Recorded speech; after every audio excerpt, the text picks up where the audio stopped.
Hi friends! Welcome to Jeevdhara herbal products. Friends, ఈరోజు మీకు సూర్యపుట్ట తైలం అండి నేను చూపించేది. ఈ బాక్స్‌లో అన్నీ మనకు హెయిర్‌కి సంబంధించిన ఇంగ్రీడియెంట్స్ అనేవి వేశాను. మీకు కనిపిస్తూ ఉంటుంది. లెమన్స్, వట్టివేలు, వేపాకులు, భృంగరాజు, గంధకచూరాలు, వట్టివేళ్ళు మనకు ఇలాంటివి అంటే కేశాలు పెరగడానికి సంబంధించిన ఇంగ్రీడియెంట్స్ అన్నీ వేశానండి నేను. ఆల్మోస్ట్ 26 ఇంగ్రీడియెంట్స్ అనేవి ఇందులో కలిపాను నేను. దీంట్లో మనం కొబ్బరి నూనె, ఇప్పుడు నేను పోసింది కొబ్బరి నూనె అనేది యాడ్ చేశానండి. దీన్ని మనం మూత పెట్టేసుకొని 40 డేస్ ఎండలో పెట్టడం వల్ల అంటే సమ్మర్‌లో చేసుకుంటే చాలా మంచిదని నేను సమ్మర్‌లో చేస్తున్నానిది. 40 డేస్ ఎండలో పెట్టడం వల్ల మనకు సూర్యుడి నుంచి సన్ ఎఫెక్ట్ ఎలా వస్తుందో అదంతా వేడిగా మనకంటే ఈ హెర్బల్స్ అన్నీ వేడైపోయి మనకు ఆయిల్ అనేది తయారవుతుంది.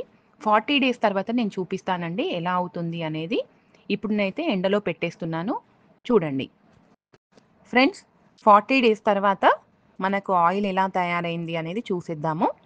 మరి కలర్ అయితే తెలిసిపోతుంది గదా! బాటిల్‌లో మనకి ఇంగ్రీడియెంట్స్ అన్నీ కలర్ అనేది మారిపోయిందండి. ఒకసారి చూసేయండి. మధ్య మధ్యలో ఏంటంటే దీన్ని కలుపుతూ ఉండాలి మనము. ఈ 40 డేస్‌లో ఒక 4 టైమ్స్, 5 టైమ్స్ అయితే కలుపుతూ ఉండాలి. ఇప్పుడు ఫిల్టర్ చేసిన తర్వాత నేను చూపిస్తాను. మనకు ఎలా అయింది అనేది. ఇదేంటంటే న్యాచురల్‌గా మనకు సూర్యపుటం సూర్యుని వేడి వల్ల తయారైన ఆయిల్ కాబట్టి మనకు చాలా అంటే స్మెల్ కూడా న్యాచురల్‌గా ఉంటుందండి.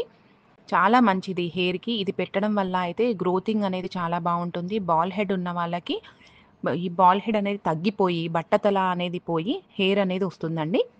మరి ఒకసారి చూసేద్దాము. ఆయిల్ కలర్ ఎలా అయింది అనేది ఒకసారి చూసేయండి మీరు. ఈ ఆయిల్‌ని వేడి చేయాల్సిన అవసరం ఉండదండి ఇంకా. న్యాచురల్‌గా మనకు సన్ ఎఫెక్ట్‌తో అయింది కాబట్టి, ఒక పొడిగా ఉన్న బాటిల్‌లో కానియండి, నార్మల్‌గా ప్లాస్టిక్ డబ్బాలో కానీ మీరు పోసుకొని రోజు హెయిర్‌కనేది అప్లై చేసుకోవచ్చు. మరి మనం కోకోనట్ ఆయిల్ పోసినప్పుడైతే వైట్ కలర్‌లో ఉంది కదా! ఇప్పుడు చూసేయండి కలర్ అనేది ఎలా వచ్చింది అనేది.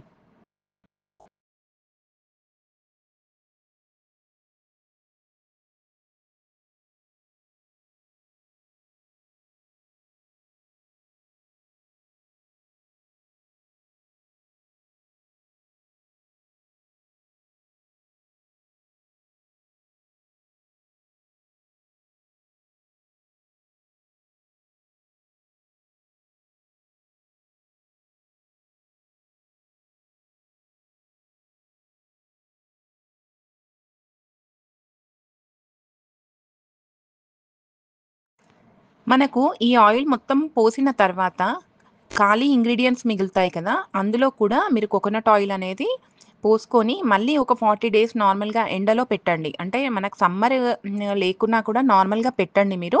దానిలో ఉన్న కూడా ప్రభావం అనేది ఆయిల్‌కనేది పట్టేస్తుందండి. సెకండ్ టైమ్ వాడిన తర్వాత ఇంక మనకు హెర్బల్స్ అనేవి తీసేయొచ్చు. నేనిప్పుడు మొత్తం అయితే పోసి చూపిస్తున్నాను ఆయిలు. కంప్లీట్‌గా నేను 500 ఎంఎల్ ఆయిల్ అనేది తీసుకున్నాను ఈ ఇంగ్రీడియెంట్స్‌కి. మనకు కొద్దిగా ఈ హెర్బల్స్‌కి పడుతుంది కాబట్టి కొద్దిగా తక్కువగా వస్తుంది. అందుకే కొంచెం తక్కువగా వచ్చింది. చూడండి.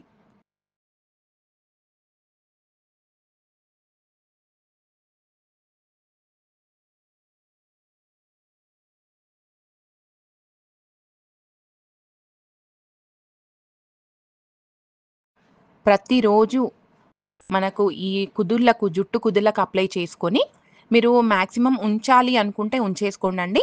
లేదు అంటే ఒక రోజు తర్వాత హెయిర్ వాష్ అనేది చేసుకోవచ్చు. బాల్ హెడ్ ఉన్న వాళ్ళైతే కంటిన్యూస్‌గా వాడుతూ ఉండండి. హెయిర్ అయితే గ్రోతింగ్‌కి, థిక్‌నెస్‌కి, డాండ్రఫ్ రిమూవింగ్‌కి, బాల్ హెడ్‌కి చాలా మంచిదండి. నేనిప్పుడు ఆయిల్ కూడా పోసి పెట్టాను. మీకు తెలుస్తుంది కదా బాటిల్‌లో. సో, ఇదండి ఫ్రెండ్స్ మన వీడియో. మన వీడియో కనుక మీకు నచ్చినట్లయితే లైక్ చేయండి, షేర్ చేయండి, మన ఛానెల్‌ని సబ్స్క్రైబ్ చేయండి. Thanks for watching.